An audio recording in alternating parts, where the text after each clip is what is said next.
let's take the class. And we loved the class so much that we ended up being really intentional, and we paid off $80,000. I think it took 8 months for us to do that. You fill it out, and then you have a meeting every single month.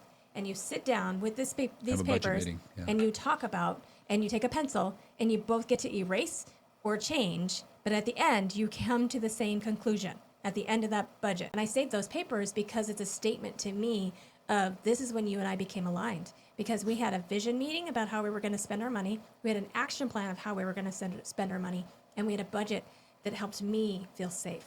Because I'm obviously the saver and you're the spender. And in that caused us to have a lot of conflict. And I always make the joke, and I'm going to do it again. You probably heard it a million times, but I have an extra organ in my body, and it's called the security gland, and I need to feel safe.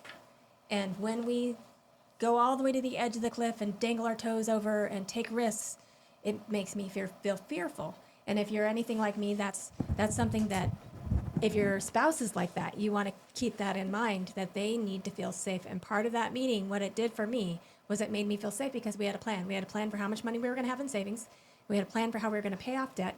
And we had a plan for how we were going to spend all of our money in that month. It said this is how we're going to spend our money. And I can't believe how much money we had. Every dollar has a purpose, right? Yeah. Every dollar has a purpose and a plan. Yeah, so that at the end of the month, you know where your money is going instead of wondering where it went. And how does that translate into today's business that we do? We actually have regular vision meetings and action plan meetings. And while we don't sit down and pencil out a budget for our finances like we used to, we still have regular budget meetings where we talk about, hey, this is where we're at.